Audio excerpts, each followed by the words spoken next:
أعوذ بالله من الشيطان الرجيم. بسم الله الرحمن الرحيم. رب اشرح لي صدري ويسر لي من أمري واحلل عقدة من لساني ليفقهوا قولي. الله لا إله إلا هو الحي القيوم لا تأخذه سنة ولا نوم له ما في السماوات وما في الأرض من ذا الذي يشفع عنده إلا بإذنه يعلم ما بين أيديهم وما خلفهم ولا يحيطون بشيء من علمه إلا بما شاء وسع كرسيه السماوات والأرض ولا يؤوده حفظهما وهو العلي العظيم. صدق الله العظيم. Alhamdulillah, I'm able to recite my verse more correctly. I had a couple errors. Anybody catch any errors, notify me, because I'm making a lot of stuff just by memory because I have vision problems, as I talked about a lot. Because I feel bad to make mistakes, but I also have hearing problems. So, like, that I'm getting old. I'm having hearing problems and vision problems, so I usually listen. But the listening, I have to wear headsets so that it'd be really loud and I can hear stuff. I don't know. I got some kind of medication to supposedly clean my ear out. Because evidently it gets, my ear for some reason was getting plugged up, and if I don't put that medication in, the doctor said it's going to turn into rocks inside your ear and you're going to like practically go deaf. But yeah, so even when I read Quran, I use this. Which, if I do it like this, you can see my eyes like super big. Like, but I think like this, you wouldn't see it super big. Well, maybe you do. I think it works either way. But yeah, I always use it with the light way to see stuff. But that's how I have to read nowadays. And I hate that. Like, I got a lot of science books that I used to go through a lot. And now in my old age, when I'm having trouble with vision, I said, man, you were really blessed. You could read easily, you could see it easily, and you could just go through it and through it. You could read like all day. Now, if I read for like 10 minutes, it's like my eyes are like starting to hurt. I gotta go get like eye doctor check or something. I don't know. Get some glasses. I just didn't want to I didn't want to be a guy who wears glasses. But anyway, I'm talking about a post I posted. I posted on X and on Facebook. I said basically my whole life story proves the USA is still racist, and I feel like I should add comments to that, and I should say that they changed the direction of their racism, but they're still racist. In other words, like, it's not racism towards blacks and it's not racism necessarily towards natives, because they've been here a long time and they mix with everybody, and everybody's mixed. Even native people I see. Just yesterday I saw a bunch of native people, and they looked white and they looked Asian, which was weird. It was at a coffee shop. It was called Powwow Coffee, and they give anybody can go there. It's in South Minneapolis. Powwow Coffee. You get free coffee and free soup, and they take charity. You can go give them charity. You can give them like what kind of charity do they take? Like household items and stuff. And there was a bunch of people who had a bonfire. It was really fun. It was a bunch of Native American people, and there was people who constantly brought us free food, which was pretty cool. Like, there was a lady came in a vehicle. She had a whole box of free food for everybody. But yeah, Powwow Coffee, it's pretty cool. You can get free coffee, and you can get free soup, and then you can donate anything. And then they got other stuff that you can buy. The coffee you can get is a tank thing right on the shelf. So, but there's other coffees that you can get, and it's that you would have to pay for, I guess. So they sell coffee and other food and stuff. But you can go there, you can get free soup and free coffee, which is really cool. And I had a good time. And the lady came and gave us all meals. It was turkey, I think. She gave us turkey, and it was in like she had it all set up in a big box, and she had everything packaged. Each one was like a tray, like you get from a restaurant. And she had vegetables and she had drinks and everything. And she was just giving it away. So it was a cool place. It's called Powwow Coffee in North Minneapolis. And I just imagine it's Native American owned. And there's a lot of Native Americans there hanging out outside. Uh, they do bonfires and all kinds of cool stuff. But you can go donate stuff to them. Donate. I don't know exactly what they take. They might have some kind of rules as to what you can donate. So, uh, yeah, and even people needed gas money, and then when they talked to the guy, he gives you a free gas card, like $10 gas card. Like, oh, I need gas to get home. Oh, really? Okay, here you go.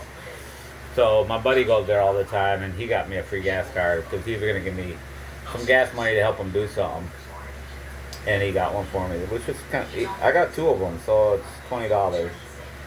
Each card is like $10, which is really cool. It was a cool place. I liked it a lot. I thought I'm gonna have to go there and donate stuff and get the free coffee.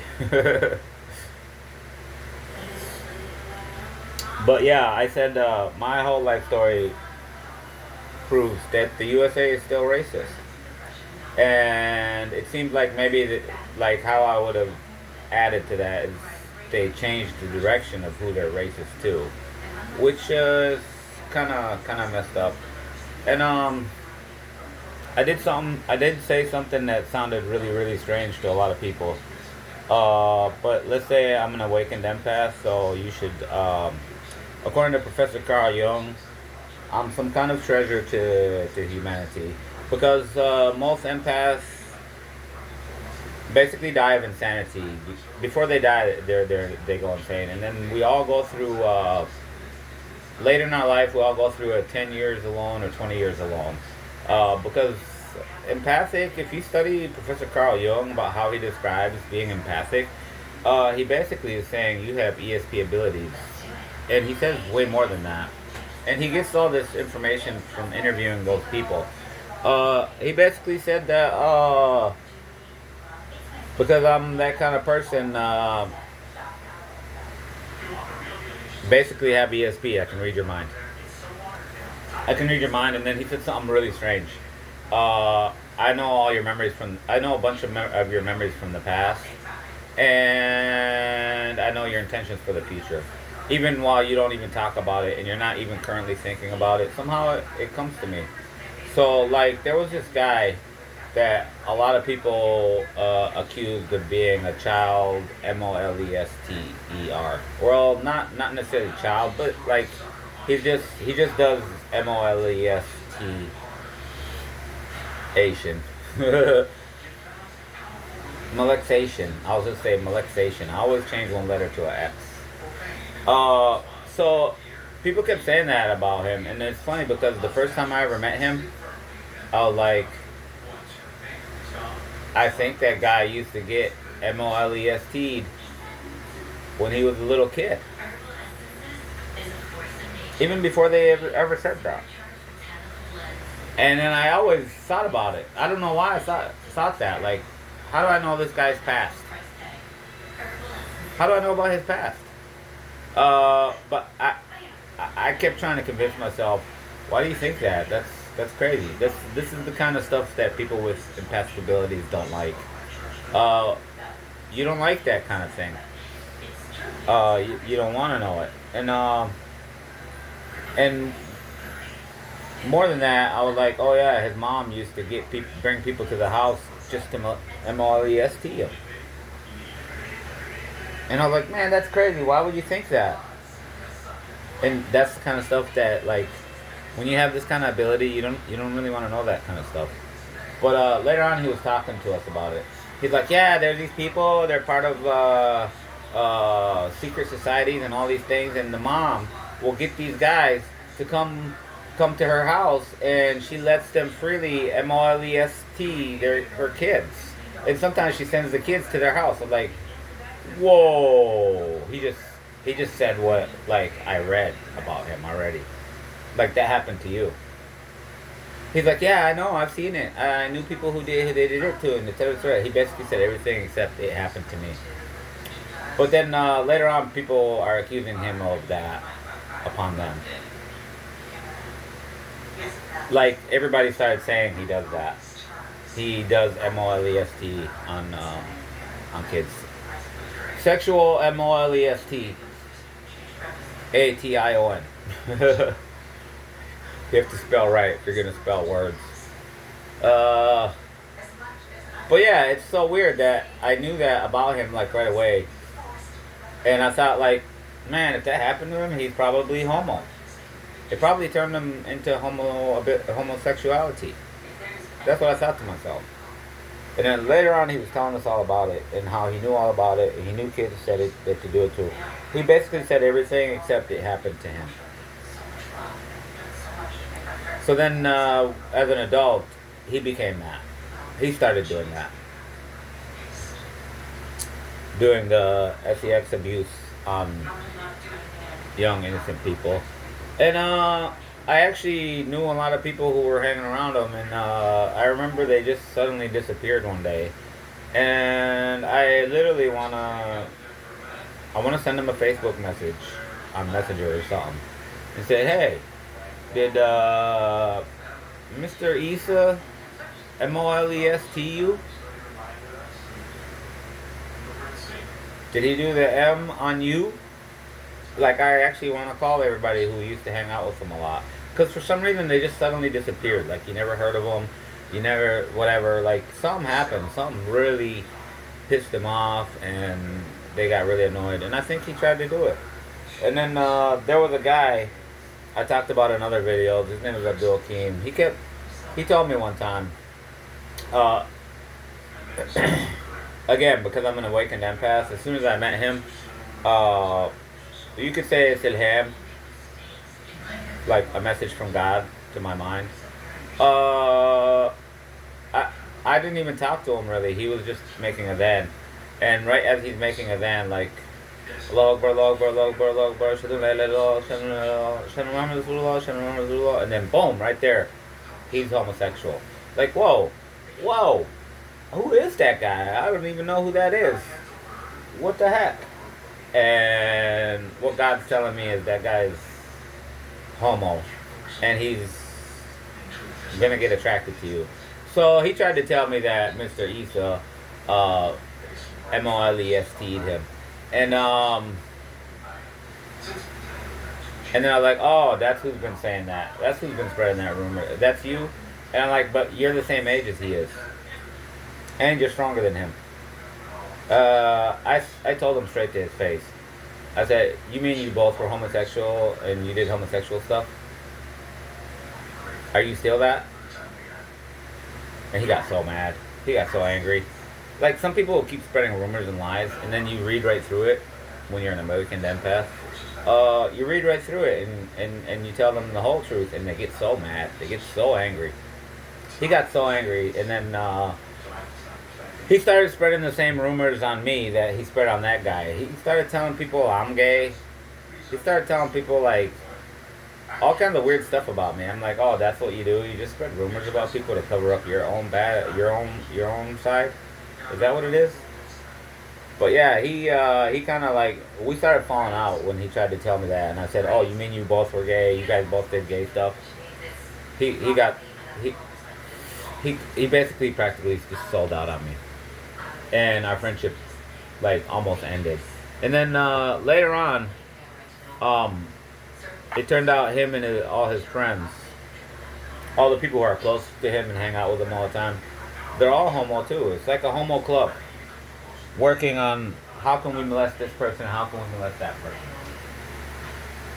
To be honest, it's a homo club. So then they started openly talking to me about weird stuff like, oh, I don't like women. I'm never gonna get married. I'm gonna die single or something like that. And I'm like, what? And then the other guy, also the Abdul Hakim guy, he also agrees to it. He's like, yeah, I don't want to ever get married either. I don't like women. I'm like, wait, you were married, you had 2 kids already. What the hell? And they're just talking about how much they don't like women and that they'll never get married. They're basically saying that we're gay without saying that we're gay. Like they're openly saying it. And then one more time I hung out with that guy, Mr. Uh, Abdul Hakim, and he was gonna try to molest me because I've explained it in other videos. Like I'm always working on computers, fixing computer stuff for people.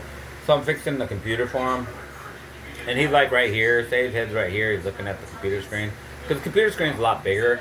So even he can be like way over here, like, and he can see just fine. But he started getting really, really close. Like he was like this close, like way too close. I'm like, what the heck? And then he turns and faces directly at me for like 10 seconds, 20 seconds, 30 seconds. I'm like, am I gonna have to kill this guy if he touches me? If he tries to do something to me? Because already they're open about it now. Because I kind of figured it out. It's just you told me too much. I get it. So they were being like super open about it. Because he spent like 10 years trying to suck me into it by accident. And it didn't work. So he was trying to be my friend the whole time because he's sexually attracted to me. And that's why God revealed to me when I first met him 30 years prior. 30 years from today, which was 10 years prior to those incidents. They finally just start openly telling everything. Which is kind of messed up. It's kind of messed up how racism operates amongst like black people and stuff like that. Because that guy Abdul Hakim, his teacher is this guy named Umar Abubakar, who's out of Chicago. And I was in a mosque with him and this other bro named Nabil, and we just slept there overnight or whatever. And his teacher, this big guy who's like a big religious leader amongst the Indo-Pak Dawa people, he's out of Chicago.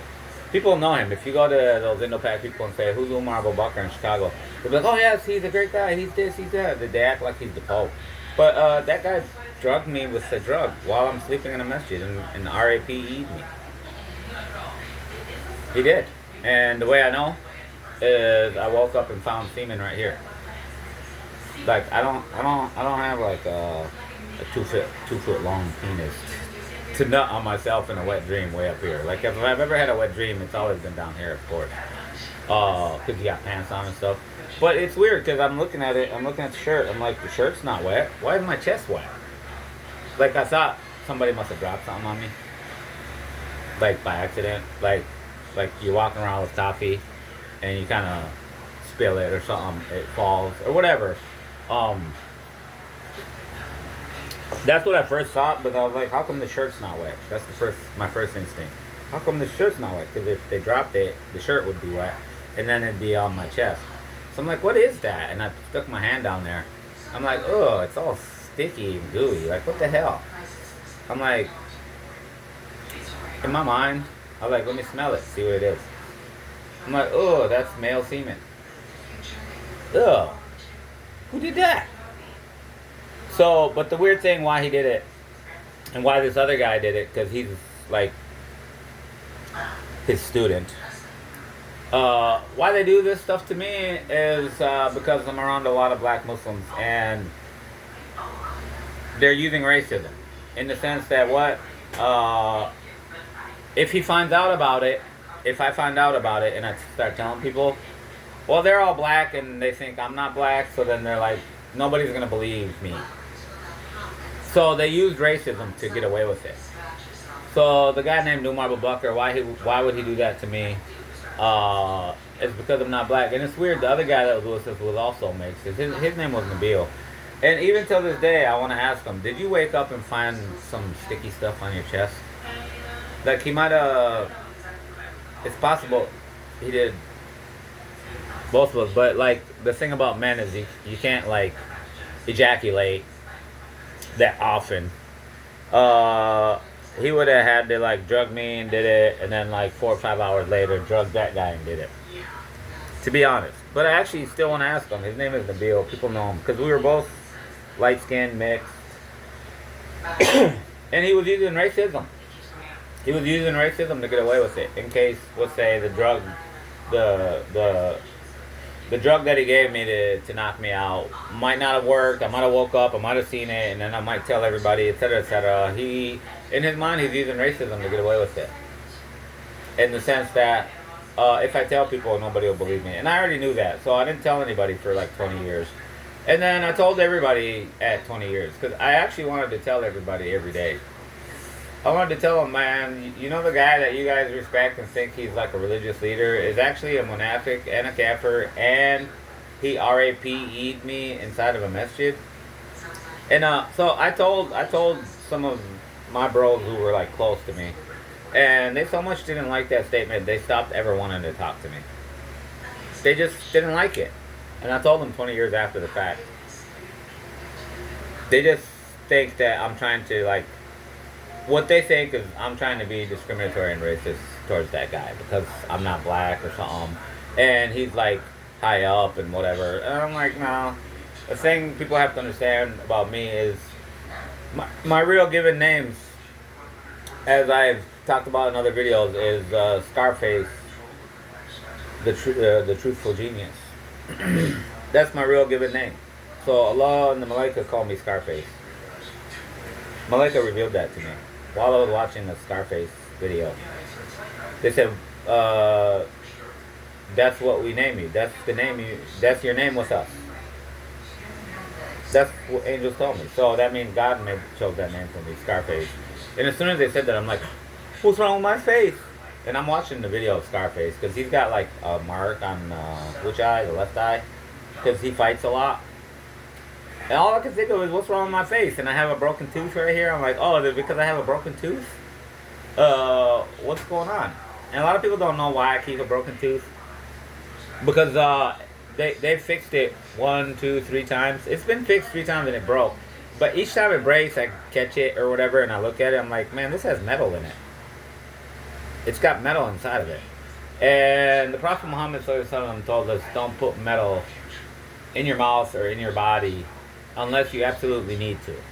Unless you absolutely have to. In other words, there's something bad about metal inside your body. And we know that now because the fillings that they put in your teeth were mercury. They were a mercury alloy, so it has mercury in there. So you're basically putting mercury, which is a deadly poison, inside of your teeth. So what does that do to your brain? What does that do to your body? But anyway, after my tooth broke, like 1, 2, so I had 3 different ones, and they broke. First one broke, second one, third one. So 3 times it broke. So this is the 3rd time it broke. And I got tired of fixing it, but every time it broke, I would look at it. I'm like, there's metal in this. Why do they put metal in the tooth? Anyway, so I just keep my tooth broken because I don't want metal in my teeth. Because the Prophet Muhammad advised us against that. He said, don't put metal in your body or in your teeth, or like, unless you have to.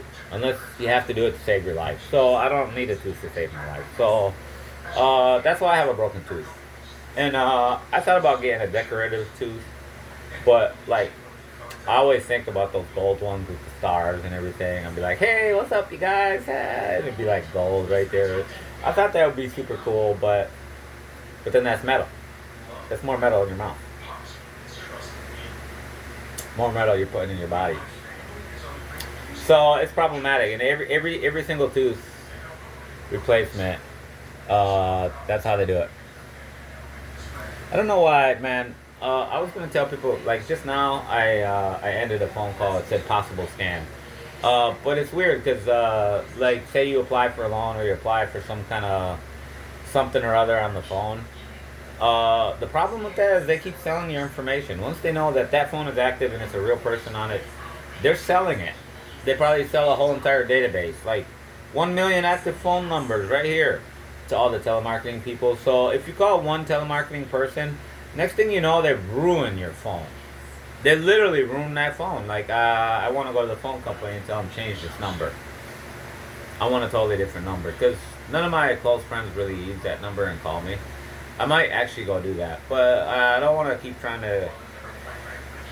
I don't want to keep doing that because those numbers are parts of my my credit, my my gas station card that I use all the time, I have to enter my phone number, and I'm like, oh, then I'm gonna have to go and fix that and change that, and like your number is what you use on a lot of chat sites and stuff. So like, and it's kind of like it feels like almost impossible to change your number. You just have to end the account and then start a new account with a new number.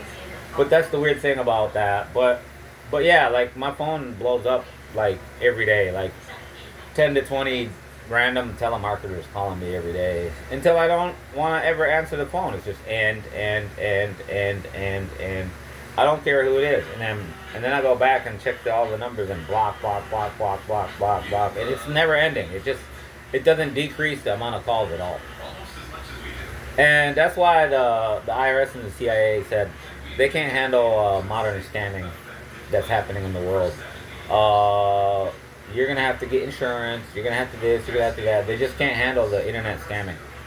They've made documentaries talking about this, and they said now it's gonna reach like a climactic level.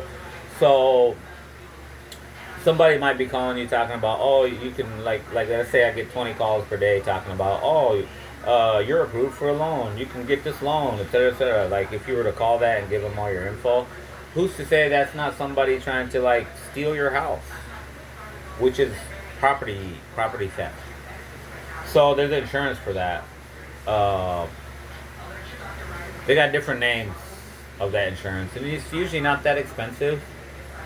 It's probably like $20-$30 a month, but it's just to protect you from people like for example, I can pretend to be you, kind of steal your identity, and get all kinds of papers to make it look like I'm you, fake ID and all that stuff, and then I can go like say you already paid off your house. I go and say I'm you and I need to refinance the house. So I go refinance the house, get all the money on the house, and then I just disappear. So I just took all the value of your house, and the next thing you know, the bank's calling you saying, hey, you owe us like $2,000 a month for this thing. You haven't paid yet. What's going on? We're about to come take your house. You're like, what? I've owned this house for like 10 years. What are you talking about? I inherited it. I never had a loan. They're like, oh, yes, you did. You refinanced it. Don't you remember? And like, you'll be like, no, I don't remember that. And it's messed up because I got enough letters in the mail to find out that the op wife I've been divorced from for 5 years is actually trying to do that. But she can't. And the reason why she can't is because I registered this house as a homestead. What does it mean? Homestead means that I live in it. So they would have to come talk to me and get me to sign some stuff. But again, she would be pretending to be me. So she would go over there, or she has somebody pretending to be me with fake IDs and be like, oh, okay, yeah, I live there, and see possible scam again. Dang it. It's kind of messed up, man, like all this telemarketing stuff. Like, what say somebody is to call you and say, hey, you won a bunch of money, or you inherited a bunch of money, or whatever, and you just keep ignoring, and you would never, like, ever know the useful stuff. But I see how it operates in the frequency of that kind of stuff. And I'm like, this is literally destroying the economy of America. It literally is. Like, it's ruining that whole phone line, which is on this phone. It's ruining that whole phone line. And that's why I'm just happy that I always use the Google Voice number. I don't even know if you can still get a Google Voice number or not, but I got it like probably, 15 years ago. And it's my most reliable number. I never get telemarketing in it. Almost never. I think because it's based off of a computer and AI, and they know who all the scammers are, stuff like that. I don't know. But I almost never get any... maybe also because I never use it for that. I always just use it for business. It's like once you apply for a loan on your phone is going to keep exploding with like a bunch of people trying to give you more loans. It's messed up. They're gonna ruin your whole phone lines. And the other thing I was gonna say is and it's kind of weird that once I got on that list, something weird started happening. So a lady said, "Oh, I won the lotto. and I'm super rich, and I'm giving 50 people $50,000. And I was like, oh, okay, send it to me then. She's like, okay, we'll send it. But then when they send it, like I know it's a scam because she showed me a box filled with cash, and that's what she's sending through FedEx. I'm like, that's a scam right away. But I want to see how this scam plays out. So I'm paying money into the scam just to find out how it plays out, how they operate. Because what I thought about is like, this is probably one of the best scams ever. You just call random people and say, hey, I won the lotto. This is me. A picture of her, of the actual lady who actually won. And she's always like, don't tell anybody about me. I don't want people to know about it. But what she's really trying to say is, don't try to look up the real lottery winner that I'm pretending to be. Because if you look them up, you're gonna find out what's what's really happening. But it's weird. Like, she's trying to send me a box of cash using FedEx, and she showed me the box of cash, like a picture of a box with a ton of $100 bills in it. And that's when I knew it was a scam right away, because nobody would send $50,000 cash through FedEx. They would send a check. But I just wanted to see. But so some guy from FedEx is supposed to give me the money, and he shows me pictures of himself in his FedEx suit, and he's like, "Oh, here I am, and this is what I'm doing, and but we need $300 to ship it to you." And I'm like, "Oh, okay. This is how they get their money. They keep telling you, oh, you need $300. Okay, let's see what happens. I'll give him the 300." And I was expecting him to ask for more. He was gonna ask for more. I already knew because I can tell it's a scam. So then supposedly he's shipping, and he said, "Oh, the government stopped, man. They don't want to let it through until you pay $400." I was like, "Oh, okay." So I pay him the 400. See where we're going with this. So I'm at 700, and then he asked for another 300. Oh, they want another 300. And so I gave him that, and I'm up at 1,000. I'm like, I'm not losing any more money in this. I get what they're doing. They keep nagging you, telling you, we need more money, we need more money. But after I gave him like 1,000 total, I was like, he's gonna ask for more. He's gonna call again and say, we need another 500. They won't let it through until we get the other 500. And he did exactly that. And that's when I just said, go F yourself, you effing scammer, screw you, etc., etc., etc. And I deleted his all his stuff. But it's weird how they do that. And then, why is it weird? Because somebody else did the same exact thing. Somebody said, sent me some. They just send you to your messenger. You don't even know them. They just send to random people, I believe. And they're like, oh, I inherited a bunch of money, and I'm like, what? $10 million or something. I inherited a bunch, and I have to. I'm giving $2,500 to 10 random people because it's gonna help me with my taxes or something. Like I'm gonna pay less taxes, something like that. And I played along with it for in a sense, in a little bit, but I didn't want to spend any money. I already was aware of this. I get it. Like people will get on your messenger and say that they want to give you a ton of money, and it's just a scam. But you gotta keep paying money. But for the $50,000 thing, I thought to myself, man, that's an excellent scam. Like if I wanted to do scamming, that's what I would do. I would call you guys all up and say, I won the lotto and I'm giving away $50,000. Possible scam again. Three in a row. It's crazy. Ugh, keep saying possible scam, possible scam. It's probably because I block them and I mark them as spam, and then they keep trying to call. That's what I think. And I thought like if you mark it as spam, they would stop calling. But anyway, so the other lady, it's so funny. They might be a network of people where they keep having these different stories where somebody got a lot of money and they're giving it away to people. It's obvious a scam to me. But the second time I didn't get in it at all. I said, go F yourself. Because they started asking me for money right away. Oh, we just need 300 to send it to you or whatever. So she wants to give me $10,000, but I gotta pay her 300 for her to send it. It's ridiculous. Like, oh, you want to give me a ton of money, but you need money to give me the money? So, oh, you want to send me $50,000, but you need $10,000 to send it? And I thought about that. I thought about how much would people actually pay, because they would believe in it. because the way they do it is really professional looking. It looks so real. Like the FedEx guy sends me a picture of himself, sends pictures of where he's at, sends pictures of the package, sends all kinds of stuff. Like here's the police that won't let me through because they need $500 and they won't give it to you. And then one thing I remember he said if you don't pay me the 500 now, you'll have to go to jail to get it. They'll take you to jail and do a case. So he's threatening me with jail. And he's like, you're guaranteed to go to jail. They'll come to your house and because they think it's like illegal money or something, or it's like for crime or something because it's a box of cash. It's crazy, man. It's crazy what people do, the scams that they do. And all I could think about is how many times has somebody dished out $20,000, went and got a loan even. Like they don't even have that much money, but they went and got a $20,000 loan just to send to these scammers so that they could hopefully get the $50,000. I thought about it right away, like as it's happening, why I got into it. I was like, this is an excellent scam. Like if I were a scammer, this is what I would do. I would call all of you and tell you I'm giving you a ton of money because I won a ton of money and I'm just giving it away to decrease my taxes. And I'm picking random people who I like. Oh, I liked you because I read some of your social media. I read some of your whatever. And you're like, oh, somebody liked me because of the stuff I wrote? Oh. So that's really intoxicating, to be honest. It's intoxicating because it makes you feel special.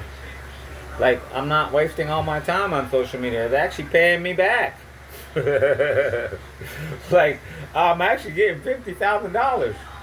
And then I can imagine how many people have lost their marriage, lost their family, and lost everything trying to defend that. Like, oh, come on, wife. Oh, come on. Oh, yeah, we already spent $5,000, but they need another $5,000, and we're going to get $50,000. Just stop tripping, man. I'm going to go get this loan, and I'll send them the $5,000, and we'll be good. How many people have done that? I think almost everybody would do it. I think almost everybody would fall for that. And they would take loans just to pay off all those payments. That's why I thought it was an excellent scam. Like, that's why I thought if I ever became a scammer, this is what I would do right here. I would just call everybody and tell them I got a ton of money for you, but you have to send me a ton of money to get it. I thought it was an excellent scam because people get brainwashed and erased. But it's weird how they send the box. The lady sends me a picture of a box full of cash. For me, right away, I'm like, oh yeah, that's a scam. And maybe because I'm awake and empath. But I understand, a box full of $100 bills looking like something out of a movie that drug dealers give each other. That makes it look so exciting and real. Like, oh wow, that's real. Oh, it's a box full of money. Oh, I gotta pay whatever. Like, how many people would have paid $25,000 to try to get that $50,000? Almost everybody who could probably would. To be honest, everybody who has like they have 25 grand in the bank, they would pay that to try to get the 50 grand. And then they would keep they keep telling you, oh, the federales won't let it through. We have to pay them $1,000 fee to make it go through. Otherwise, you're gonna go to jail. They're gonna come get you and take you to jail to give you this money. It's weird. They scare you with going to jail. It's a well organized genius type scam. That's why I'm all in it and I'm studying it and I'm like, if I was a scammer, this is exactly what I would do. I would call all of you and say that I'm giving you a ton of free money, but you gotta send me a ton of money first. It's something about humans where when we want something really bad, we lie to ourselves. So we know it's a scam. It seems like it has to be a scam, but you're like, all I have to do is give up $20,000 to get $50,000. But yeah, I didn't pay more than $1,000, and to be honest, it wasn't even my money. It was somebody else's money. So they're mad at me because I owe them now. So I owe them like $1,000. Because they're like, hey, you took $1,000 from me. What'd you do? Like, oh, somebody told me I was going to win $50,000. And I didn't tell them that. I already knew it's a scam. I don't want to tell them I used their money as part of scam research. That's probably why I kept paying it, because it's not really my money to begin with. But I still have to pay it back. So yeah, that's kind of interesting. But yeah, like my post I wrote is my whole life story proves that the USA is still racist. And then to explain it more, the target of their racism has changed. So it's almost like a racist needs to be racist towards somebody, but they can change the object of their racism for political reasons or for benefits or whatever. To be honest, to be fully honest about all that.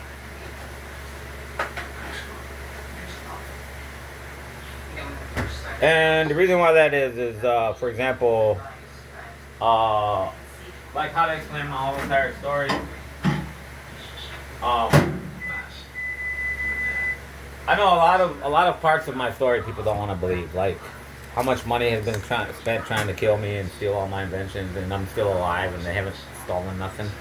Which is that number is $150 billion. I don't like to say that number all the time, and you might hear 150 million. So I say 150,000 million, or 150,000 million.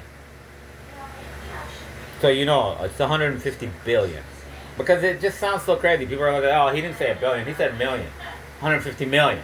I mean, even that sounds crazy, but 150 billion? That's even more crazy. What the hell is he talking about? So my whole story is totally unbelievable sounding, and then I tell people that I'm Satoshi Nakamoto. I really am, and I can say that because memories came back. And that's why they've been trying to kill me for like 20 years. Because they've been trying to like attack me 5 years before I ever even published Fractal Gear Field Theory. But then after Fractal Gear Field Theory's out, I'm like, oh, they're after that. They want to take that. And because it takes like 15 years for erased memories to come back. So my memories started coming back after 15 years, and then I was like, oh, they wanted to kill you for 2 reasons. They wanted to kill you before your memories come back and you tell everybody what happened. And maybe you can go to court and get all your bitcoins that they stole, which makes me a trillionaire. The first trillionaire and the richest guy on earth right now. That's how much bitcoins I would have. And how did they steal it? I kept all my stuff in encrypted emails. So I would use encrypted emails, and then the FBI and CIA went and confiscated a whole bunch of encrypted email servers, like the whole entire server. And I even sent to the FBI using the Freedom of Information Act. I said, "Hey, you guys took my emails you took this whole email server, and I have a bunch of important emails in there. Please send them back to me." And they wouldn't. They said they're like, "We don't know what you're talking about." They basically denied that, like, emails were totally taken. So it looks intentional. Like, people within the government itself are doing it. So anyway, being the inventor of Bitcoins, I can actually say that now. In the past, I'm upset. I'm so scared of discrimination stuff, and let's say a big point in my life is to make people's money free. Make everybody be able to be free with their money and not be controlled all the time. Let's say that's the real intention I had. And let's say it's been almost 5 years. Well, I've always believed I'm Satoshi Nakamoto. And I explained why that is. Because they can't erase everything. But I kept trying to convince myself that it's a delusion. Until 15 years passed, and I prayed to God. I said, "God, I'm gonna make my my whole life autobiography story, because people keep trying to lie about me and say bad things about me, which are totally not true. So please help me with my memory and bring back all the memories that are gone." And that's what I said. Alhamdulillah, alhamdulillah. But in my mind, what I was thinking is, God, you know, there's 6 years of my brain that are missing. 6 years totally missing. And since I'm a workaholic, and I work all the time on all kinds of crazy stuff, I can't have 6 years like that. It just doesn't exist in my life. I know exactly what I was working on. Like I should be able to tell you what I was working on the computer. What kind of software was I trying to make? What was this? What's that? And so, even though I've always believed I'm Satoshi, and I kept trying to convince myself it's a delusion, and because the memories are missing, I literally like walked away from Bitcoin in like what 2013. Completely walked away from it because what I would say to myself is, you think you're Satoshi, you're gonna go crazy. Just leave that stuff alone. So I left it all alone. And one of the funniest things about it is, I remember the actual real Satoshi. He was like Satoshi at gmail.com. That was like the email, but it was a group of people. And the thing that shocked me when I talked to them, because they were like, anybody can contact us, any questions or concerns or any additions you want to make or any software you want to include that you programmed or whatever, like text us or whatever. So I started emailing those guys, and all I remember is they hated my guts. They totally didn't like me, and I feel like somebody did something on the computer that marked me somehow. That said, this guy's crazy, don't talk to him, nobody should ever talk to him, he shouldn't even call here ever. Because they would always tell me stuff like that. And I would be like, why are they saying that? I'm not criticizing anything. I'm like, I would just ask questions like, oh, can you import an encrypted private key into Bitcoin Core wallet? Man, who is this calling me now? Oh yeah. So I would just talk to the people who run Bitcoin Core, and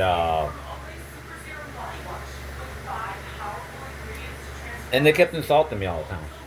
And the key thing they would say is, "You are crazy. You sound crazy. You shouldn't even call us. Nobody should ever talk to you." I'm like, for what?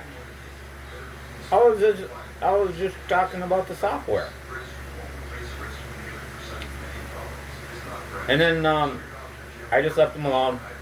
And then I tried to email them from a totally different email, because they might know all my emails. So I tried to email them from a totally different email. And then they tell me the same stuff. I'm like, damn it, am I marked somehow? Like, crazy guy, stupid guy, don't ever talk to him. Nobody should ever talk to him, and he should never call here. Because they would say that statement to me all the time. Nobody should ever talk to you. You're a crazy guy. You shouldn't even contact us. Which sounded like the most ridiculous thing for people who post up online and say anybody can call us and contact us and discuss anything about the software. And that's what I'm doing. I'm just talking. I'm just asking. And like, if it doesn't exist, how can we make it work? But they keep insulting me like crazy. So to me, that's more evidence that I was Satoshi. And then whoever did the brain eraser thing intentionally made it so that I never get back into it, because that will like bring back my memories faster, so to speak. Like, let's say I actually went down to their office and I met some of the guys. I'm like, whoa, I know you. How do I know you? And I know you. How do I know you? How do I know these people? That's what getting your brain erased is like. And then I tell people that it was my own family who did it, and they were paid by outside people. And end of 2023 Kala, which they tried to lock me in a house and kill me and all that stuff. That was part of it too, because at the time I kept thinking, oh, it's just about fractal Deer field theory. They're just trying to steal that. Somebody's paying them, etc., etc. But now I know. Now it's clear. That's why God brought the memory back. So you can understand what's really happening to you, bro. They're trying to kill you for two things. Because you invented cryptocurrency, and then you invented fractal Deer field theory. And then, as a person who invented cryptocurrency, I can tell you the only thing I really had to do was make a working blockchain. I just had to make the blockchain work, which is really easy. And then people wonder, how could you even do that? How could you even know how to do that? Which I always thought about that. I always thought, who is Satoshi? Which is weird, because it's me. I'm like, who is Satoshi? And how did he make it happen? what kind of knowledge did he have, and how did he know how to do this, etc., etc., etc. And because I was in applied mathematics in college, so basically I have the equivalent of a PhD in applied mathematics. And our college professors kept telling us, "Are you sure you want to do this? There's only one job you're ever going to be able to get with this." And we're like, "Oh man, stop making us hate our love of learning, man. What the heck?" And then we'd be like, "What's that job?" And he says, "The only job you're ever going to get with this degree is cryptography programming. You're gonna program cryptography." So that's basically what I did. And if I am Satoshi Nakamoto, all I really did, I didn't do anything that great or that fantastic. All I really did is make a working blockchain. A blockchain basically has everything that's ever been spent, like in the Bitcoin stuff. So it's like, and it's shared. It has to be shared, and it has to be encrypted. It has to be shared and encrypted. In other words, everybody can look at it and see it without figuring out your password. So for me, that was like super easy. I think as a math person, anybody who's studied math would be like, "Oh, that's super easy. Just use a set of numbers with infinite ranges." So like you can go from 0 to 1, for example. Like 0.66689756, whatever. The number of decimals. If you make the numbers long enough, let's say the decimal digits can be like 50 digits long, like 0.689765423555556, whatever. So you can make the whole range from 0 to 1 become infinite. So, and then the result is all infinite. So it's actually really easy to do that. Like, if you use an infinite range, like a set of numbers that has an infinite range, it's like impossible for anybody to guess it. It's impossible for anybody to guess a private key.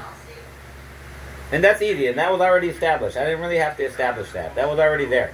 But the whole thing that wasn't there, how can you record everything that everybody spent without losing the money?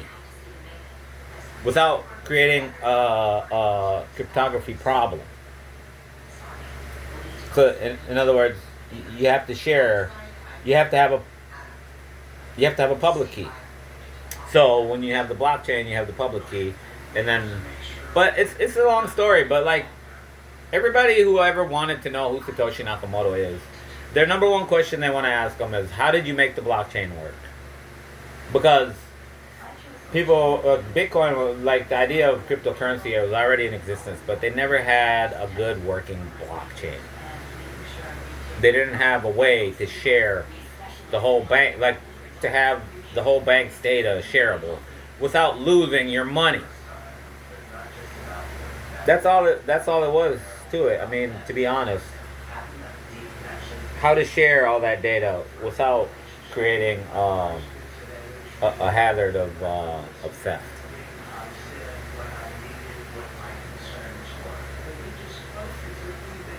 And that's real easy. You just use a set of numbers that have an infinite range. So it's like X and Y. X can go from 0 to infinity. So then Y can go from 0 to infinity. So somebody will say, so I pick some number in X, and then it gives me a number in Y based on the calculation system. So I pick a number in X, and then pick a number, and I get a number in Y. So the number in Y is the public key. So then I give you the public key, and tell you, give me the. See, man, telemarketers keep